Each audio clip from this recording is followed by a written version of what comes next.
Hello, and welcome to The Tab, where we catch you up on the month's best gaming news as well as some other stories you may have missed. Here's the tab for August 2019. Starting off the month, we had Fortnite players not responding very well to a new update that provided B.R.U.T.E mechs to the Battle Royale game's 10th season.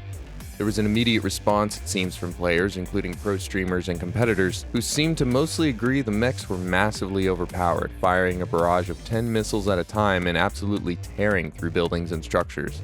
Some players didn't have too much of a problem with the mechs, but suggested that they have a limited time mode to even the playing field a little, while others flat out called for the mechs' removal. Epic stood by their decision despite some player backlash and responded by claiming the mission of Fortnite and the addition of mechs is to, quote, bring players of all skill levels together to have a fun experience where anyone can win, and adding, right now, we know there are players out there who have never had that opportunity.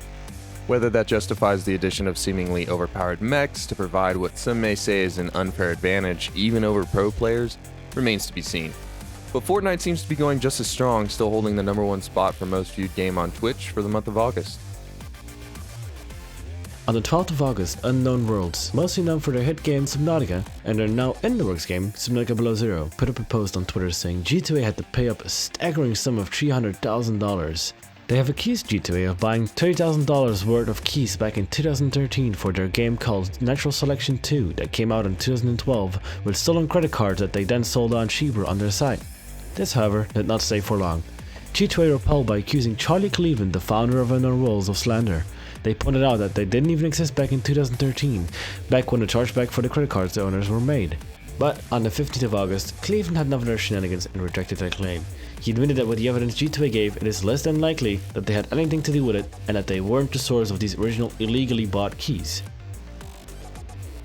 Death Stranding may no longer be a PS4 exclusive. Although this has yet to be confirmed, earlier in the month Death Stranding was removed from the PS4 exclusive page on the Australian, UK, and other European versions of the sites. Apparently the US site does not have a similar page listing exclusives, but the move on the European and Australian sites has people speculating that Death Stranding may be coming to PC. Normally Sony doesn't create PC versions of their games, but this game is being made by Hideo Kojima's own company, and as such may be a move towards looking into expanding into a PC release. Either way, Death Stranding is still set for a PS4 release on November 8th. On the 17th of August, Respawn went to Reddit to clarify more about their most recent event called Iron Crown, where they feature multiple new add-ons like a new area dedicated to Octane and a solo mode. But not everything went as planned. One of the other things that the event added were new skins. The problem with those skins were that they were locked behind a very grindy and very expensive loot box mechanism that the players did not like. So after Respawn apologized and made another update on the matter, things got very heated to say the least. A lot of the players got very angry at the Respawn team and started threatening them. A number of these developers got fed up with it and started writing back, with bad results. The ones that stood out the most were from a developer called DKO5, calling the players asshats and freeloaders, but not all were from him. A comment from the Respawn community manager made it up there too, saying that players could call them liars, full of shit and other personal attacks, but I couldn't say anything other than an apology.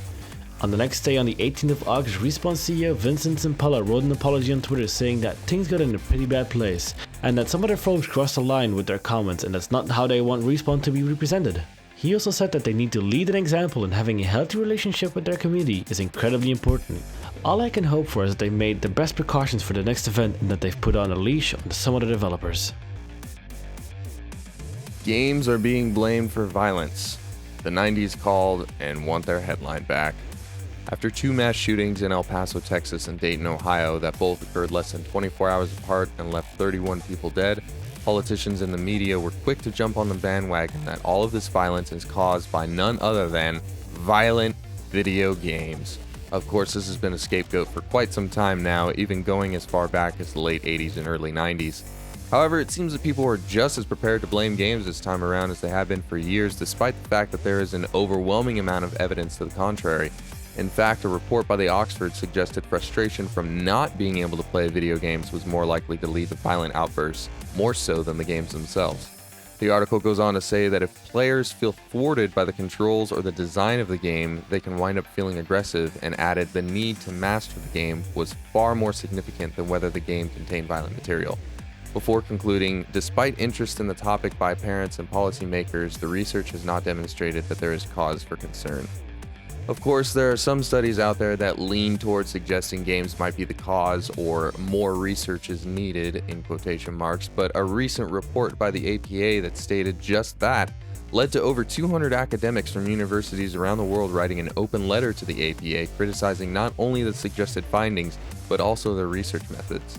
Even the Supreme Court ruled against a California bid to restrict the sale of violent video games in 2011, stating that there was no clear connection between the games and increased violence, and that video games qualify for First Amendment protection.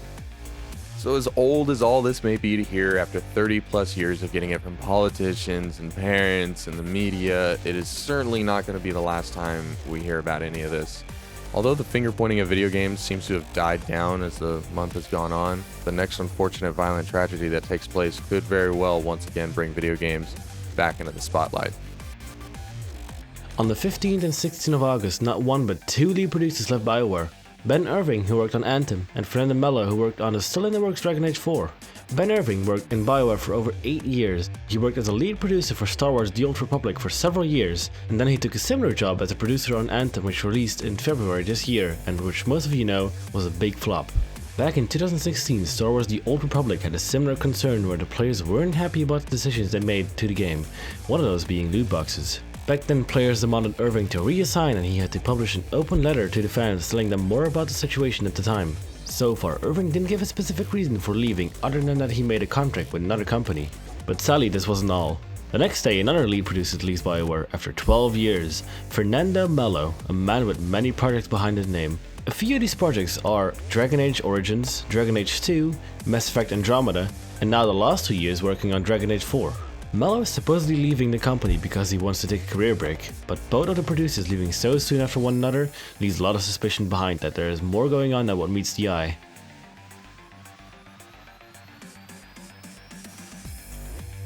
In an article released on ccn.com, a journalist claims that the PlayStation 5 has the potential to kill the PC gaming industry. The article claims that according to a well-known hardware information provider, the GPU within the PS5 currently runs at 2 GHz clock speed and is capable of 9.2 teraflops of compute power, which would put it in the same class as Nvidia's current top-tier cards, the 2070 and the 2080. The article states, so the PS5 could be faster than some of the mainstream graphics cards that users buy to power their gaming PCs. That could be a problem for the traditional PC gaming industry, as the PlayStation 5's combination of hardware and pricing could accelerate the shift in preference towards console gaming. Now, I personally see many things wrong with this idea that a console could upset the PC gaming industry in any tangible fashion. The first thing that comes to mind is the cost. PC gaming is unique in that it allows you to tailor your machine to your budget. Now, we have seen this particular practice make an emergence in the console market just this last generation, with the Xbox One X and the PS4 Pro entering the game almost mid-cycle. Both companies offered a more powerful console iteration at a higher price than the standard versions, and this strategy certainly wasn't a flop. However, knowing that Microsoft and Sony use highly customized AMD chips for both the CPU and GPU, I highly doubt that they will be able to release a console with 2070 or 2080 power for their usual $400 to $500 price point. It's possible that we will see multiple offerings from each at launch. However, that still begs the question of how much do console players care about the bleeding edge of graphic fidelity? In my experience, so long as games look better than the previous generation, then console goers are happy with it because at the end of the day, they really don't spend much time concerning themselves with graphics power, memory bandwidth, processing speeds, or teraflops. They just want to sit on the couch and play games without worrying about much else. Consoles also die out fairly quickly with a new console every 6 or so years.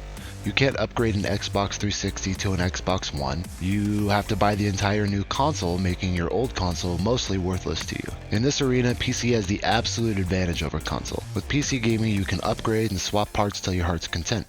Maybe you don't want to make the jump to a new CPU socket, but you would like to load your games faster?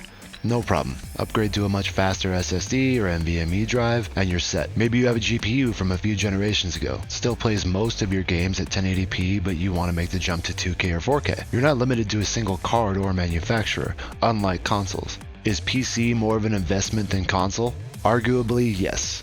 A computer built today with budget parts and a capable GPU should easily last 4 or more years before upgrades are needed, and thusly would cost you a bit more than a brand new, fresh generation console. However, in 4 years' time, you may only need to upgrade 1 or 2 parts within your PC just to keep things up to snuff. Maybe you need a new drive, faster RAM, a new motherboard or CPU. The beauty of PCs is that you can upgrade one thing at a time and have nearly unlimited options because so many companies are fighting for your money. The point is this: PC gaming isn't going anywhere. In fact, it's the PC gaming market that leads the way forward in graphics technology, pushing the envelope and driving the industry forward. Before the Xbox One and PS4 took a nod from the PC market, consoles were always made with mostly in-house tech. However, consoles have gone the route of PCs and adopted modern hardware for their boxes. The Xbox One and PS4 used AMD chips on x86 platforms just like our computers at home. The newest consoles set for release next year are running the very same Ryzen CPUs some of us currently have slapped on our desktops. Console will never kill the PC gaming industry because console gaming has a symbiotic relationship with the PC. I would venture to say that PC gaming is the only thing keeping consoles afloat. Consoles will always be surfing in the wake made by PC gaming, pushing technology forward and breaking new ground, not only in terms of sheer processing power and graphics, but storage, memory, peripheral, power, cooling, and interface technologies as well. However, the console plays its role in this symbiosis, providing a broader reach for the industry to bring in potential gamers that PC would never have appealed to in the first place. All in all, one is not better than the other, as that is completely subjective. The original article suggests that because the PS5 is more powerful, that this is what will kill the industry. However, better and more powerful are not the same thing. For PS5 to kill the PC gaming industry and get PC gamers to ditch their beloved gaming rigs, it would have to be better, not more powerful. And to a PC gamer, it will never be either. That's all for this month. Thanks for watching this episode of The Tab. If you liked what you saw, don't forget to hit that like button and subscribe for more gaming news and content every month. Thanks again. We'll see you next time.